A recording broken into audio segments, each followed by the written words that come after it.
You're listening to the Born to Kick Arse podcast with Matt Tomasi and can be found at borntokickarse.com/episode 34.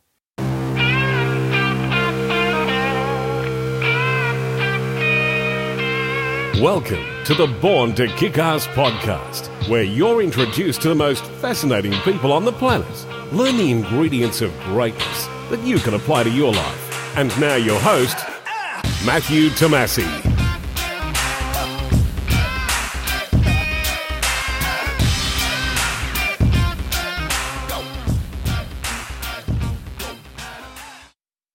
Hello listeners. Podcasting is an awesome way for me to share my passion with the world and provide you with inspirational interviews. The only downside with podcasting is that it's one-way communication. My guest and I talking and you listening.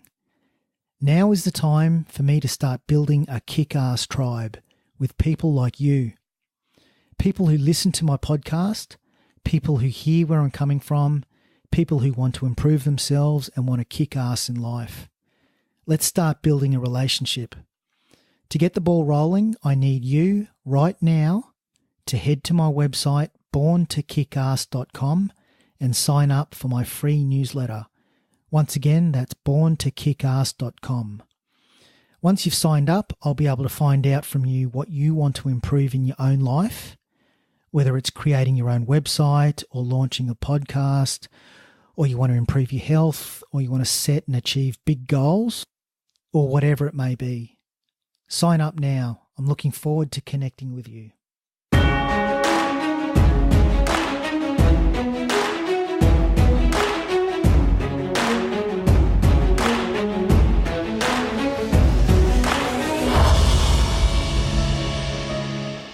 Martin Strel is a Slovenian long-distance swimmer, best known for swimming the entire length of various rivers.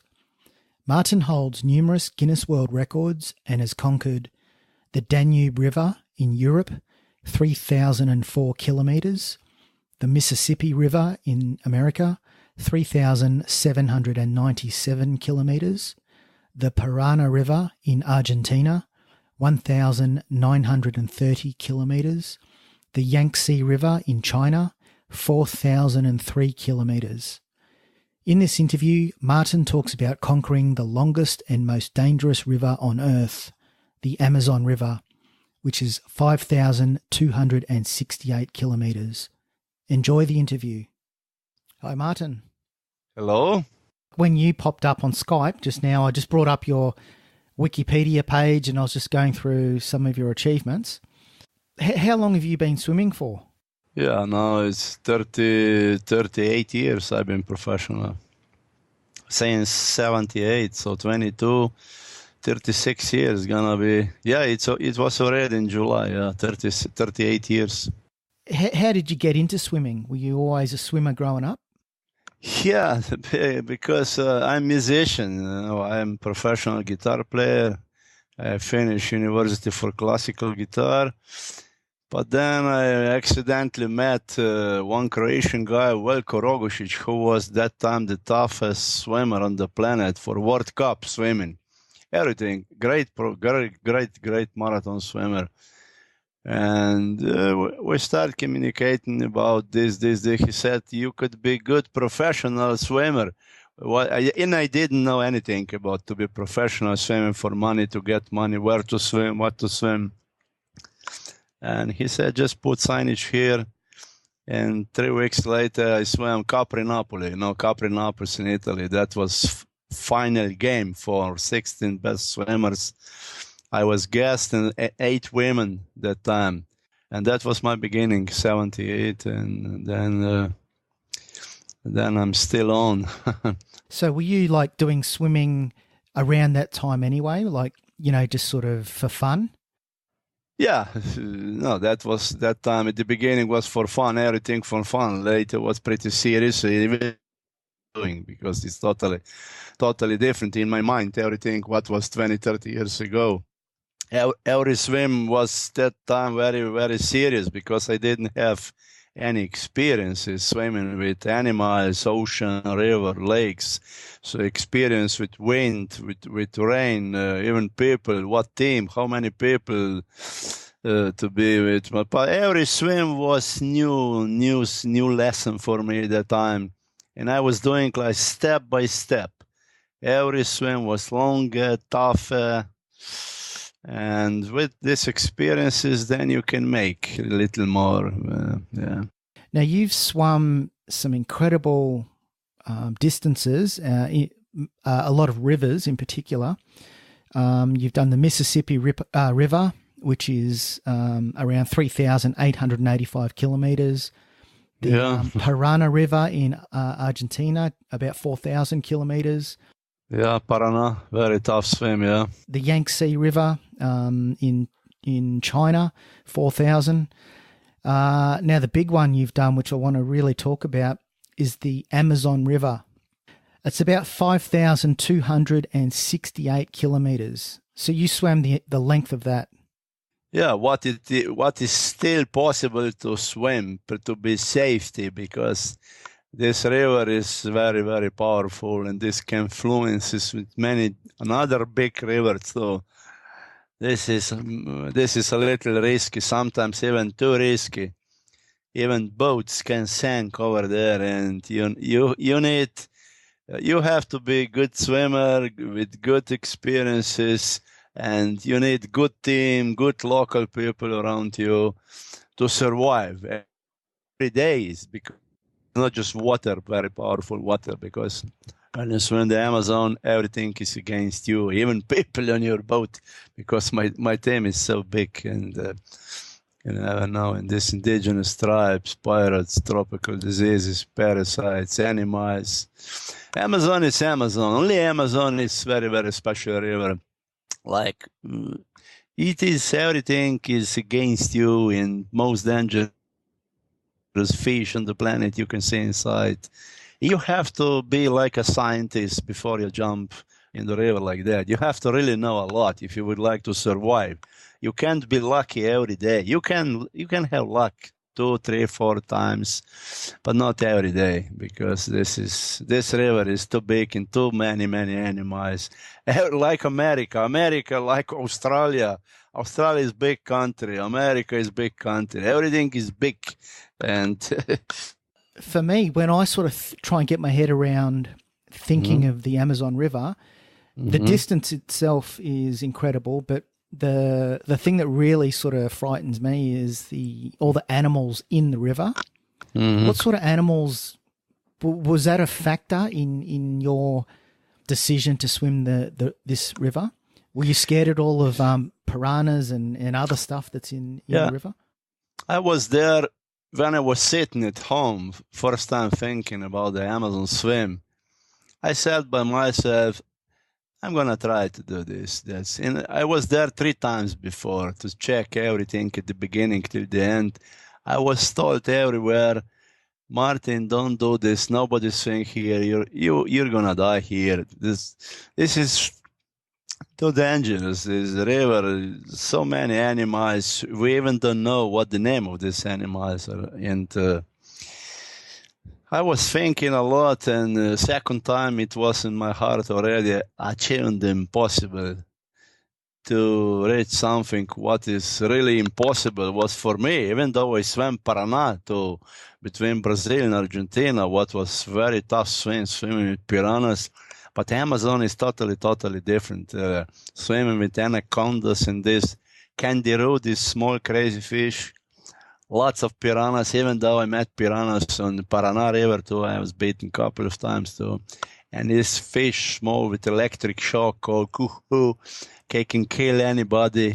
When you touch, you have to know how to swim with this fish too.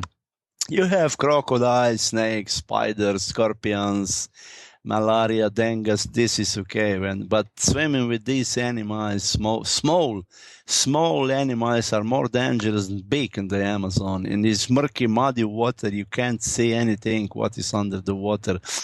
And in your mind, it's hard to swim so many hours being full. Did you have any, what sort of safety equipment did you have? Did you have like any electrical devices to sort of scare off? No, I didn't use anything, nothing, except my devices, what I have, guns, knives, nothing. I didn't use anything. Against, like, because swimming with bull shark, most dangerous shark on the planet, really crazy shark, crazy animal, really. And it's not big deal swimming with bull shark if you know how to swim. Because I swam with dolphins, big dolphins. What you need, lots of fish you need. Dolphins must be with you all day long, and then it's good protection, because swimming with bull shark is not for fun. This is not poker game. You're gonna lose these games 100%. Yeah, where I live, like on the Gold Coast in Australia, there's a lot of canals, and there's thousands of bull sharks, in the canals. They're known to actually attack people. So I'm well aware of bull sharks. You know where is the home of bull shark? No, maybe no. This is river between Costa Rica and Nicaragua in Central America. A river called San Juan. This is the home of bull shark. Yeah, I swam this river too when I was there in Costa Rica, La Fortuna de San Carlos, a couple of years ago. Was my movie, Big River Man, and I swam Lake Arenal below this volcano. Arenal and River Sun. This is bull shark is bull shark. This is not so nice. And when one boat sank in Yangtze River, this bull shark killed more than 50 people. That so do you swim, like when you're swimming down these rivers, do you swim in like a wetsuit? Do you have a wetsuit on, or? Yeah, without wetsuit you can't swim. Like it's when I swam the Danube, it was 10 degrees Celsius at the beginning, and half of the way it was water temperature just 14, and my body temperature, if it's like 36.767, it was already 33.4. What is very 22 days more, and then if your temperature goes down, you orca, and if you swim the Amazon without wetsuit, you're gonna die in 2-3 days. But not just a wetsuit. You have to cover. You have to swim with gloves. You have to cover your face, because swimming again with this small fish, this is one mistake and it's over. Game is over. So, did you actually carry a weapon on yourself, like a knife or anything like that, or was it just your crew? Knife, yeah, because knife you need. In the water is everything. Fishermen live this in many stakes. You need good both sides. You need knife. That's good to have. But guns, because I'm very good connected with military, navy, they would spend good time security. They have excellent gun, because these pirates on the Amazon are very unpredictable. And this is usually police. They know everything. They use hovercrafts, very fast boats. They go over 100 miles per hour. They can fly like a plane across these bushes many times. It's impossible to find them. And they attack boats usually at night, because at night military can find you, and you can't see these people during the day.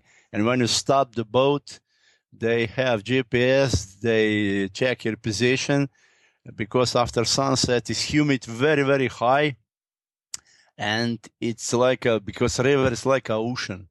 And I changed position 2 times a night every day, and they didn't find me. They attacked us last day in Belém, middle of the city, but it was too late to stop me, to get money and everything. And these people are sick over there. Yeah, they killed Sir Peter Blake, New Zealand sailor, to 2001 in the delta, north part of the Amazon River, close Macapá. Just with the knives that you carried, do you have them sort of strapped to your waist, or where did you sort of have them positioned for easy access? Here on the right side of my leg, under the knee, both sides I have. No? Lucky. Yeah, both. You never know what is under the water, and you can die for nothing. Knife is like I'm more comfortable in my head if I have like a weapon. This is not gun. This is not. But knife is knife. If it's good knife, very sharp. And I'm trying many times to pick up knife, how to pick up knife and put back. Yeah, you have. Knife is good with that. So tell us about the actual swim. Just with the actual swimming along the Amazon River, did you mainly swim during the day? Was it just daytime only, or did you swim at night at all? No, this is 12 hours is night, 12 hours is day. So swimming the Amazon River at night, this is even more dangerous because crocodiles come after sunset. You have lots of crocodiles, much more snakes. They're trying to find food. So Amazon River at night is dangerous. Swim like 12 hours, 6 to 6, like 6 hours swim, 20 minutes for break is for lunchtime, and then again 6 hours, 12 hours and 20 minutes. That was my daily schedule every day. And then in Brazil, when it's 1 hour later, 7 to 7. Now, how with your crew? How many crew did you have, and were they like on a boat as well? Total between 28 to 37 people, depends on security. And my escort boat was 12.5 meters boat, big. And then I had 4 escort boats, the main boat, my escort boat, and 4. So 6 boats. I was using these boats, extra small boats like Zodiacs for film crew, because they were filming non-stop, and they need 2 or 3 cameras at the same time, and you need 1 extra boat for guests to go, something to buy or something like that, taking pictures. Yeah, this is pretty big. Organization is not so simple, and you have to be organized very well. If you're not organized very well, it's better not to swim something like that. Yeah, I guess the proximity of the boats to you while you're swimming would have scared off a lot of the bigger animals, like crocodiles and large snakes and stuff. Yeah, because people with you must be comfortable. Everyone needs a little privacy. What is hard because my boat was 37 meters long, 16 rooms. It is a little privacy, but this is 1 week, another week, 2, 3, 4, 7, 10 weeks. Being in the house with 20, 30 people in the small place is not so comfortable. And just with the your nutrition and your fueling, with fluids and food, how did you refuel while you're swimming? Did you sort of swim for a set period of time and then signal to your crew for a drink, or how did you sort of manage that? You for such a swim, you have to be ready because I'm burning like 600 to 700 calories per hour. And 1 day I need much more than 10,000 calories, like better to say 12,000. And it's not possible to eat so much. So you have to put your weight on a little, not just a little, because first 3 weeks, usually I'm losing a lot, 30, 35 pounds. It's in 2 weeks, it's gone. What is a lot? And then it's a little slower, not anymore. And it's very, very important is what to eat and how to eat, how many times. I eat non-stop. I'm trying to find the way where to get calories, not to eat meat, not to eat cheese, not to eat fresh bread, what is not good for stomach, because your body must be like Mercedes. You're tired after 12 hours swimming, and next day you have to be ready early in the morning, and you can't sleep so much. I can't sleep. I sleep 2-3 hours per night, no more, because I'm too tired. I don't understand how is this possible, but it's possible. So I drink a lot, like soup, salads, fish 3 times a day.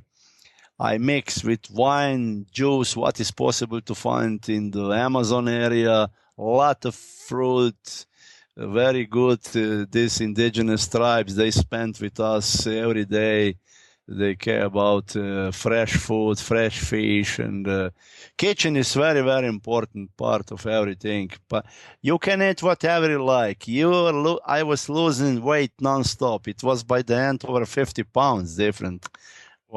50 pounds, this is a lot. And if you're too skinny, it's hard to make such event. It's hard to make because you're gonna die. How to say? Like Michael Phelps, he is great swimmer.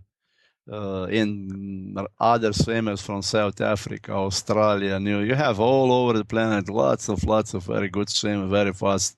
But these guys are skinny. These guys are in 2 weeks done. This you can't swim with. You need 30, 40 pounds more. What about injuries? What sort of injuries did you sustain, like on the Amazon River? Were there, or sort of any river that you've swum? Is there particular injuries that super long distance swimmers get? Yeah. That's in the water. You can find many things. I was touching with like a nail almost here in the stomach in the Amazon. It was something inside. Then lightnings on the Mississippi. I was unconscious. Bit lightning. I was touching. Almost died. Then what happened there? Yeah, the Cape Girardeau, Missouri State. It was a hurricane. Lightnings everywhere, and then when I passed one buoy, big iron, piece of iron, then this buoy, lightning touch exactly in this buoy. I was close, and I was flying like a plane, and I was unconscious like over a minute. People said, Martin died, but I didn't die. And yeah, it happened then. In the Amazon, I was in Parana, bitten by piranhas almost every day. Really? A little. When you feel fire on your back, that's piranha. That's only piranha can be piranha. But sometimes you have more fire, sometimes less, and you don't know how deep is this, because these piranhas, they don't clean, they thief.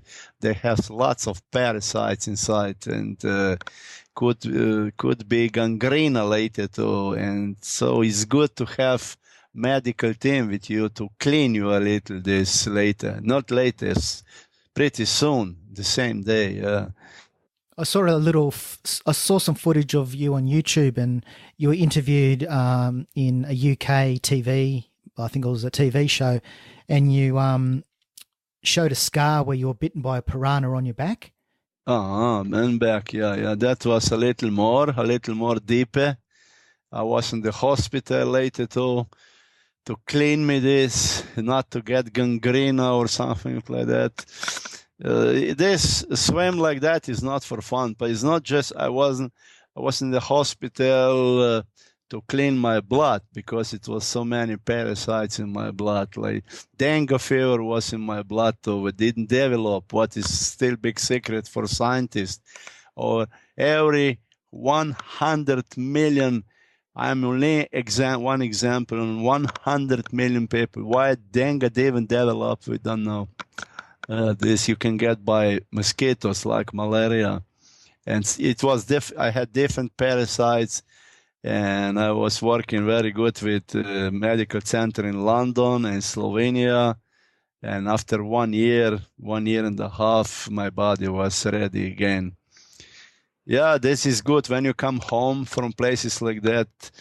But you have to be ready before to get vaccination against hepatitis A, B, C, D, G, and E, and different diseases, many diseases. You need more than 6 months to get ready for swimming like Amazon. We're working with the right tropical center against tropical diseases, and you have to know somebody who is specialist if you would like to survive, because of my team, it was 22 people in the hospital, most of them Americans, film crew. And they came on the boat from America to South America, like more or less for fun, not to be ready. Clarone is what you use against malaria. So this is a little. You have to know pretty much before you jump in something like that. Yeah. I know with like running, people hit. There's a term called hitting the wall. When you've used up all the fuel in your body and your body just grinds to a halt. Do you ever hit the wall while swimming? Yeah, it was my first big swim, like on the Danube, was very, very hard because my body was totally in the pain, really. In the morning, like the day before, I swam like 12, 13, even sometimes 14 hours, because in Europe you can swim a little longer. Sun is a little longer, and water cold. Pain, this is terrible pain. And next day in the morning, I couldn't move. My hands in my head, it was really something, what to do. I was thinking a lot, and then I found the way, like very deep meditation, like I can say this is my hypnotization. I can say that I know how to hypnotize myself, to forget about the pain. And if you can do this, the pain is gone after everything. You need maybe 2-3 minutes and maybe a little more, because I'm not sure. When I swim like a snake, don't touch me that time. My son, he knows everything. So don't touch Martin now. He's doing like deep meditation or hypnotization. And my pain, this is big help to me, and that happened to me first. That was 2016 years ago. And then Mississippi was a little easier, even though it was very hard swim, a very, very tough swim. Mississippi, Parana, and Yangtze was terrible swimming for me because I was dying over there. But then on the Amazon, I was in the pain again a lot, and I was doing this 2-3 times, and this is big help for me. I don't know how do these runners. By running is a little different because you have to move. Even though I can even sleep in the water while I'm swimming, I can sleep into. It happened, yeah. For the bike, doing the bike or running, this is a little more tougher. So yeah, can you tell us about that? How do you manage to sleep while you swim?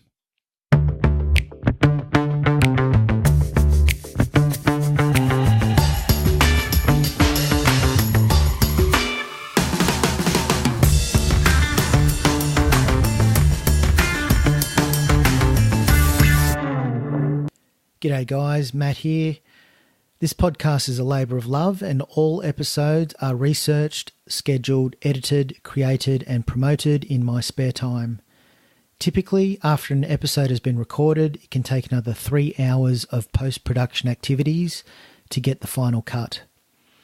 If I'm providing you with value and you wish to support my vision of sharing these inspirational stories to the world, you can do so at borntokickarse.com and click on the Patreon banner. Your support will help to maintain the monthly podcast running costs and enable me to outsource repetitive tasks so I can bring you even more Kick Arse episodes.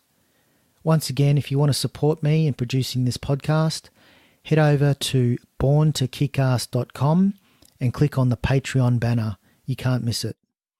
And now back to the rest of the show. So yeah, can you tell us about that? How do you manage to sleep while you swim? Yeah, I can sleep. Yeah, if you are enough tired, you can sleep while you're swimming. Yeah. So does your body just continue through the motions, but your mind is just completely still, and you enter like a really deeper state of meditation? Yeah. You have to not to think about swimming left, right, or to count 1, 2, 3, 4, 5. This is terrible if you do like that. It's hard to swim so many hours every day because swimming. Okay, now it's a little easy because you have special devices. You can listen music now. It's a little better. Yeah, I talked to Diana Knight last week. We were together in San Francisco. She was using these devices too. It is a little help, yeah, but not to be so boring. But my experience a little different. Swimming while I'm swimming and sleeping together at the same time, I can't sleep like half an hour. This is impossible. But if I can sleep like 1 or 2 minutes, it is big help. Because if you're so tired, it's hard biking or running or swimming, whatever you're doing. It's not so. You have to simply sleep a little. You have to sleep. If a couple of minutes is enough. For me, it's enough, and then I'm totally different again after this. That's it. I can do this couple of times a day. Now, you mentioned just before about the pain. Sometimes on these swims, pain is a constant thing that you experience. And you were talking about transcending the pain through deep meditation. Can you go into that a bit deeper? I after everything, that was 2009 and 10. I was in Iowa in Fairfield, where is this Transcendental Medical Center. They do this meditation, this guy from India. I was curious, what is this? It happened to me many times, and I was there for 6 weeks talking to one teacher, Scott. We spent really good time together, and I simply believe in something like that because when I swim, this is not competition. This is competition between me and nature. This is not a race. Like I was racing before on this for World Cup, but now these swims were totally different. And while I'm swimming, I'm trying to find something what is good for me to make me happy to swim well, not to be in the pain so much. But I found this. It's hard to say what this is. Is it meditation, transcendental meditation, or hypnotization? There's no word. I can explain it to everybody how it happened to me, but it's hard to say. It's like meditation, hypnotization, something like that together. So does that enable you to, like when you're experiencing extreme suffering, are you able to not cling to the pain and just let the pain sort of come and go? Yeah, come and go. Yeah, if you swim, if it's tough water, because sometimes this wind is unpredictable. Swimming against the wind hours and hours, it's not so simple. Even for the boat, boat goes up and down nonstop. The people have problem with stomach and head, and it's hard for my team too. Not just for me in the water. But 1 hour, 2 hours, okay, this is okay. But fighting with wind and this terrible water, hours and hours, and next day again, this is not so simple. You're in pain. And this pain is like, it's not so nice. It's like to be beaten hard by somebody, like to be touched by specialists for karate, something like that. At the same point, it is pain, because even though I do massage every day, and if somebody touch me on my back at the right place, I'm crying. I cry immediately. That's something unbelievable. But this is good. This is for body is good. You have to simply survive. And I found my way how to avoid this. You can't avoid this, like to say, I'm going to do this, because I have plenty of time in the water, and the water is non-stop. This is not up and down like Mount Everest or doing cycling up and down. It's a little different. But for me, this works excellent. And I think it's I'm now much more comfortable. Years ago, I was pretty afraid about this, how to swim next day. I like to do Ironman. Today Ironman, tomorrow Ironman, after tomorrow Ironman. You can make in 7 days 7 Ironmans. I can make this, not in 7-8 hours, what these people, or 10 hours. But I can make maybe in 14 hours every day Ironman. I have to make 50, 60, 70 Ironmans, and you have to finish this, not just to start and to stop at the middle. You have to finish this. Yeah, people don't ask you by the end. The guy made it or not? Not. And nobody asks you. You were tired, in pain. This is later. Yeah, you have to make it. This is in my target, is important for my team. We know very well at the beginning already. Don't stop me if it's something wrong with me. Don't stop me. Try to help me. Just try to help me. Don't stop me. It's because impossible. You can stop me by the end, not at the middle. Where do you draw your inspiration from? Like, you've swum thousands and thousands of kilometers. Mm-hmm. When you're in those low points, where do you sort of draw your inspiration from to continue moving forward?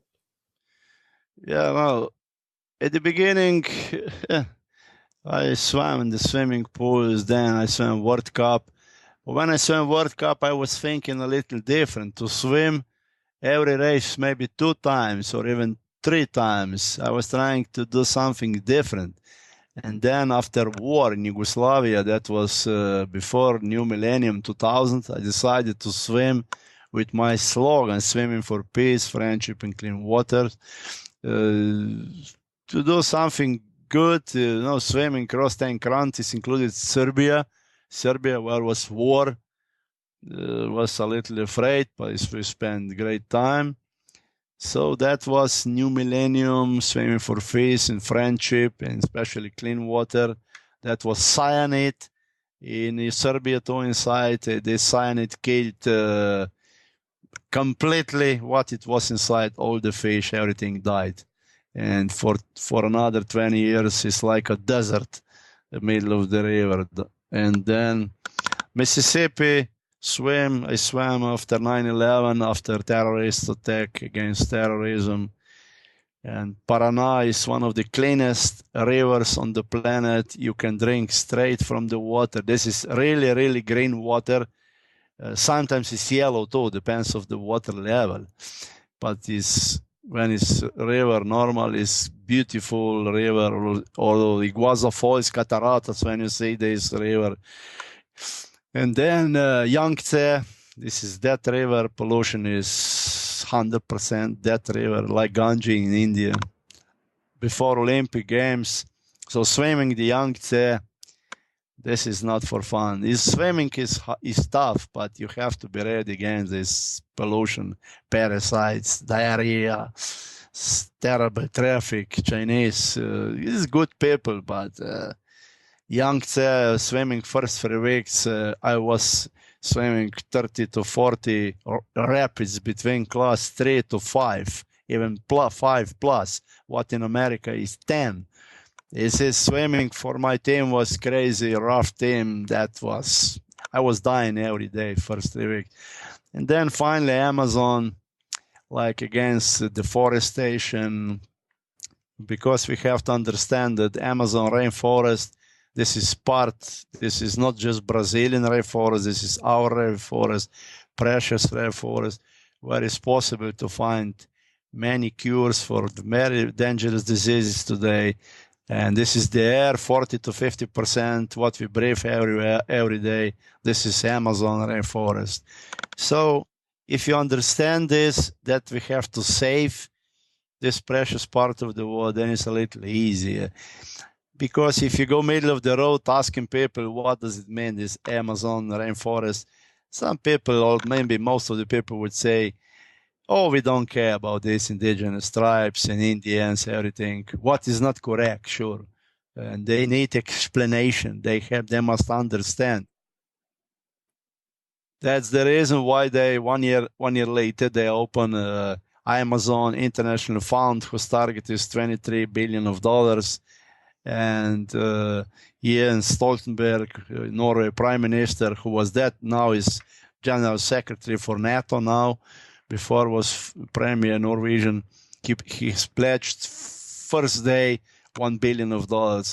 And the Amazon rainforest, after my swim, is better. It's going better and better. They need at least $200 billion more, what is impossible for Brazil. But we have to save this precious part of the world.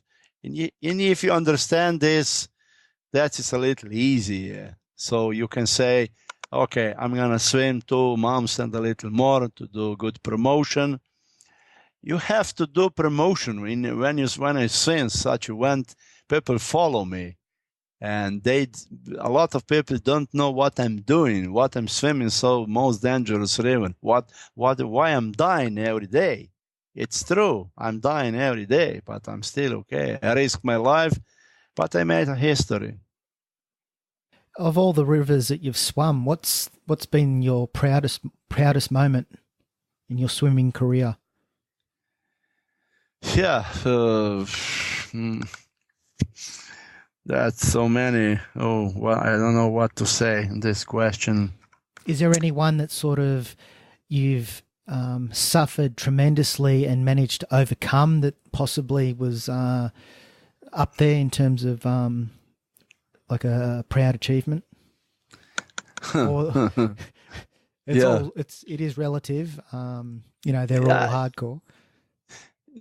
Sure, yeah, but because every swim in my life, it was different achievement, different purpose. Like when Milosevic, like a Serbian president, a little crazy guy, closed the Danube River. This river is international river.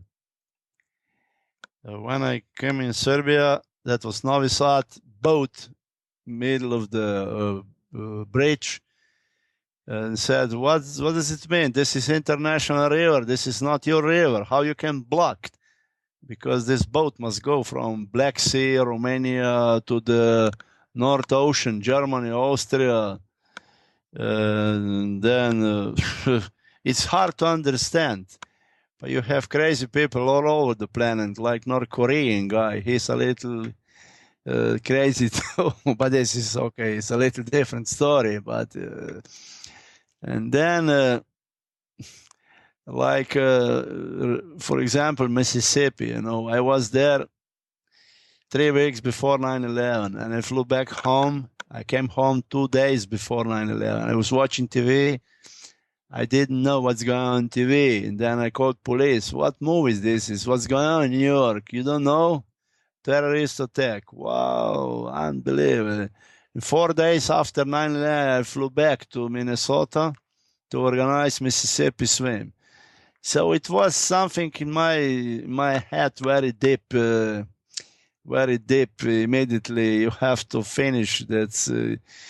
And I knew that before that many swimmers were trying to make Mississippi, but they didn't make it. And now, last year, one soldier from San Diego, I was helping him a lot to make it, and he made it in 186 days. Okay, he swam slowly, but he made it. He's good. He's good. He said, "You have to make it. Don't stop. Don't give up." And so now, for me, it's hard to say. Your question is a little very wide question. if you swim years and years, swimming so many years, so many events, every swim was different. For me, nice, even though I said by myself many, many times, I'm not going to do this anymore. This is my last swim in my life. I'm going to sit in my hot tub, watching stars, drinking wine, beer, playing guitar, that's all. But 1 week later, it was in my head already a new event. No, this is, we are a little different, special people. Like runners, I know lots of runners, Evignyanis, Kouros, many different people. They barely move. They're in trouble, feet, back, sun, diarrhea every day, but they're moving. It is something different in our heads, maybe. Do you think that is something that you're born with, or people can learn to tap into? That desire to not quit, to overcome.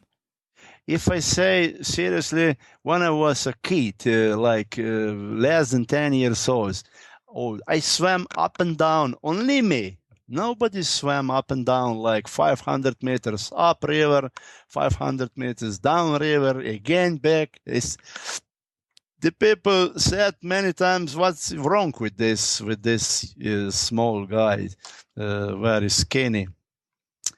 That was the truth, but I think you have to be a little born, but then later you need somebody to push you a little. You need your target in your head must be a little change one day. If one day you say, I'm gonna climb to the Everest, you can do this, because if you're enough strong in your head tells you everything. Your head tells you everything. You can do on that planet whatever you like. Swim around the planet, biking around the planet, or running around the planet. But you have to be enough comfortable in your head and ready for such event. With a little experiences, sure. Not if you're at the beginning, it's not good to say. It's not honest. It's not fair to push your team in something what is really impossible. But for me, like swimming around the planet, I can do this, even though it's very risky. But I can do this. But 20 years ago or 25 years ago, it was impossible to say something like that, because I wasn't enough strong in my mind. Now I'm enough strong, and I can say this. What is good message for other people too? Yeah, it's incredible. With you mentioned earlier in the sometimes when you get into like that flow state, or like in like a trance, and you mentioned that your son can recognize when you're in that state and not to disturb you. No. Have you ever like experienced like an out of body experience where you're completely one with everything, and you've transcended yourself and you've transcended everything, and you're just almost detached from your body and detached from your mind? Yeah. When, my son was with me nonstop, 24 hours a day on the Danube. That was big event for all of us. He was kayaking, I was swimming. Sure, in boat was behind us, front of us, somewhere around us. They didn't know so much about me. I was in the water. Sometimes it was lots of people with me, lots of swimmers. But Borut, he was with me nonstop. I talked to him a couple of times. My shoulders are terrible. My neck is terrible. My back is terrible. I have problems with my feet. Everything was in pain. And then, okay, he didn't know what to say. He was pretty generous to me. Okay, try to move forward. Tomorrow maybe it's going to be better like that. But next day it was pretty the same. I was thinking a lot every day what to do. Cold water, terribly. If it's water cold, you feel more pain. You feel much more. If it's water warm, is different. different pain if it's cold water. And then it happened. I swam one day like a snake, and then I was awake. She said, "What? How you swim? Like you swim like a snake?" I said, "Borut, I was totally aware of everything. I didn't see you.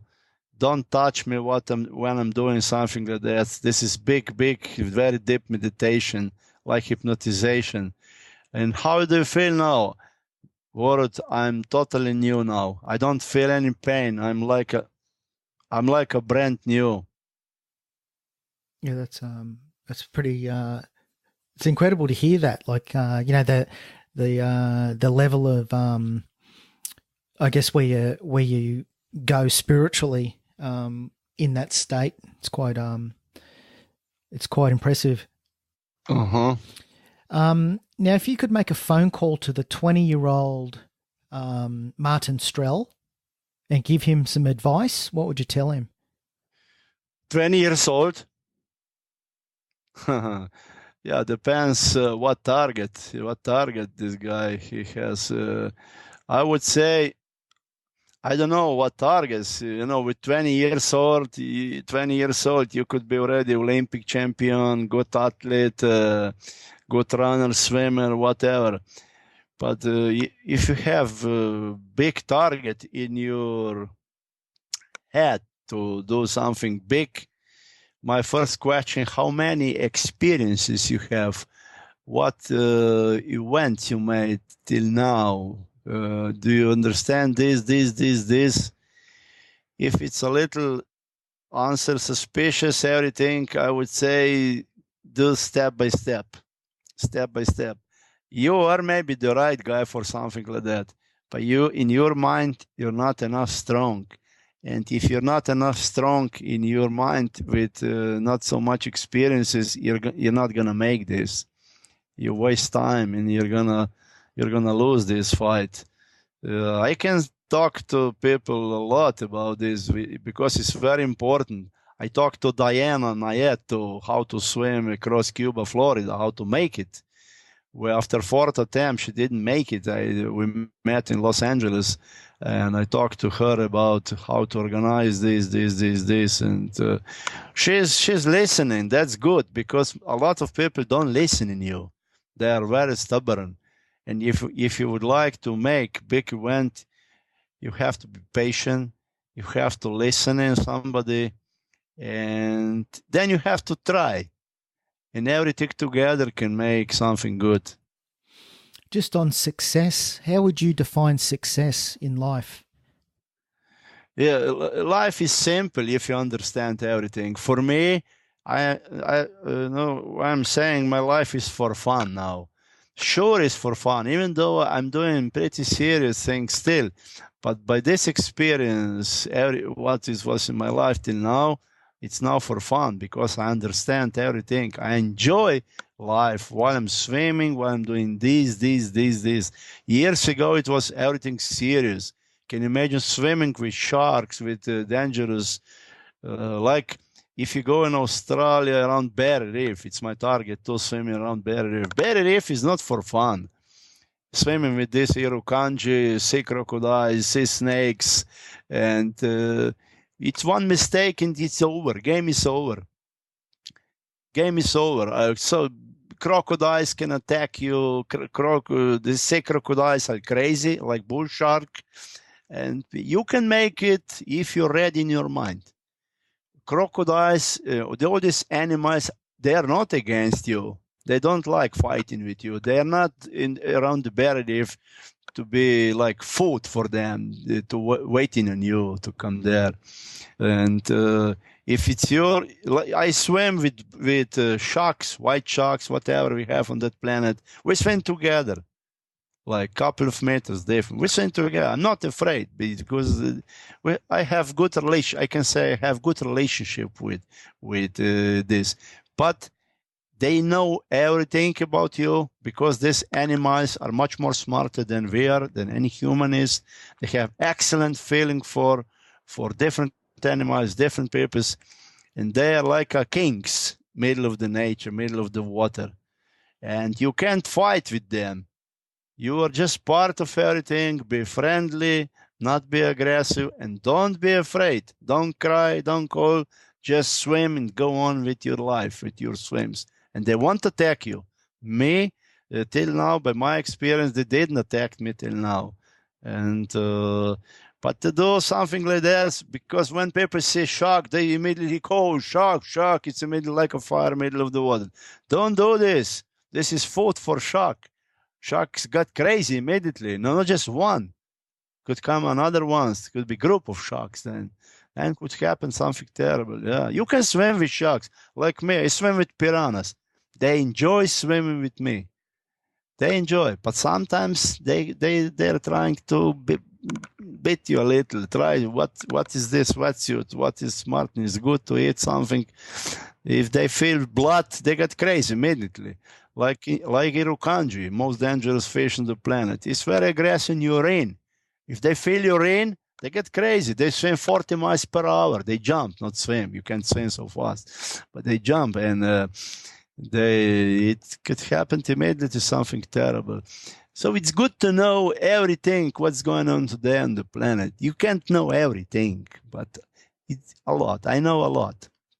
So are you working towards another big swim in the future? Is it like the Great Barrier Reef one that you're sort of, are you planning for that, or is that sort of something you're just thinking of? No, Great Barrier Reef, this is part of my world swim. I'm trying to organize swimming around the planet one day. I'm fighting to get big boat, comfortable ship's crew, money, scientists working with them to check water quality, fish, everything. Like was Jacques Cousteau was doing years ago, something like that. Now Jean-Jacques Michel, his son, is doing very well too. And then I'm fighting to get permission for Grand Canyon swim. This is in Barrier Reef. Barrier Reef is nice. I would love to make just Barrier Reef, because this is more than 2,000 kilometers total swim. And Barrier Reef is something special. And just these animals, nature, clean water, location is great. It's in my mind too. Yeah, the Grand Canyon would be an incredible swim as well. Yeah, Grand Canyon. Yeah, I'm fighting. Next week, I'm going to over there in Flagstaff, talking to the superintendent about my permission again. We say, yeah. What do people like that think when you tell them, "Oh yeah, I'm planning on swimming the entire length of the Grand Canyon"?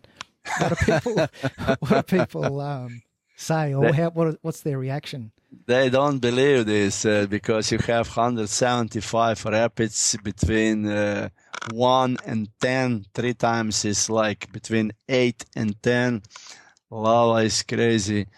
It's cold water. Water temperature started at 47, 46, 47 till 55 by the end. Close to Diamond Creek. So just with the rapids, do you actually swim through the real extreme rapids? Yeah, you have to swim. You have to swim or to die. What to do? You have to swim. But you have to know how to swim, even though it could happen to everything. Big rapids is unpredictable. Depends on the water level. But by my experience, I know how to swim, how to survive. I use bumps to special life jackets too, even though I swim with life jacket too. Because if you don't have something like this, a ranger can say immediately, go home.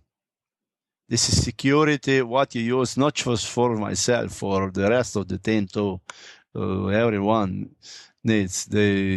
So that's the problem for permission, because nobody swim Grand Canyon. They do rafting, kayaking, but not swimming. That's the problem. Yeah. When you sort of approach those the large rapids, do you sort of stop and put on, in addition to like the life jacket, for example, do you wear like a helmet or knee protection and stuff for your elbows and that as well? Or to protect my nose, you need not non-stop, because I have local people working with me. They know exactly what classes. If it's class 4, they must tell me like 2 miles before. 2 miles before we reach this place, they must tell me what class is. 3, I don't need so much, to 1, 2, 3. But if it's class 4, class 5, by America is 1 to 10. In Europe, we have 1 to 5 or 5 plus. We don't have 6, 7 in Europe. Only America, they have 1 to 10. So if it's like 6, 7, it is already a little dangerous. If it's 8, 9, or 10, then 5 miles before you have to be ready. Which way to swim? Left, right, middle, and local people must tell you before. And cameras, everything before I come there must be ready, because this is online swimming. People watch you online. We keep millions of people online on internet, even TV. And helicopter, we can hire a helicopter. Martin Strel is going to swim the class 10 today, and people would like to see. We hire helicopter in this online, on ESPN or CNN or BBC, something like that. People would like watching me that time. Yeah, this is like good publicity, marketing, and this is money to everything, sure, yeah. Yeah, this is because to such event you need good money to organize everything. Now you've got a documentary, Big River Man. That was a documentary on the swimming of the Amazon River. Whereabouts can people find you online and follow your future swims, and what's your website? Yeah, my website is amazonswim.com or Strel Swimming Adventure, STREL Swimming Adventure.com. They can find me. I have 2 websites, yeah. Big River Man was pretty successful film. We didn't get Oscar because it's too much alcohol inside. That was, I think, director's mistake. But it's okay. I'm happy with the Big River Man. That's good movie. Future-length documentary, yeah. Well, it's been fascinating speaking with you and getting an insight into your mind and how tough you are. Yeah, mentally. Thank you. Thank you very much. Yeah. It's incredible speaking to someone who, has lived, and it's as though you don't have any fear, particularly with all these animals and the rapids and stuff like that. It's quite incredible. But I appreciate your time. Thank you. Thanks to you, Matthew. And you're from New Zealand or Australia? Australia. You in Queensland you live? Queensland, yeah. So Queensland. Nice place to go there. Yeah. I know lots of Australians, lots of swimmers, athletes, different basketballs, rodeo runners. Yanni Kouros is in Australia too, runner. Yeah. He's. I wouldn't mind. Do you know him? Do you? Or? Yeah, I know him very well. Yeah. Very well. Yanni Kouros, he was one of the toughest in the history. Yeah. Very, very, very. 24 hours, 48 hours, man, more days, 5, 6 days. Sydney, Australia, Melbourne. He's great. He's great, really. Yeah, I'll have to get in contact with him. He's on my to contact list. Just say him all the best to me. Yeah, will do. But thanks again for your time, and good luck with everything. And I'll put all those links in the show notes, and good luck with the future, and keep doing what you're doing. It's incredibly inspiring. Thank you very much, Matthew. Let's keep doing this, what you're doing now. And you can contact me if you like, anytime you like. No worries. Thanks. Thank you, and Cheers. goodbye. Bye.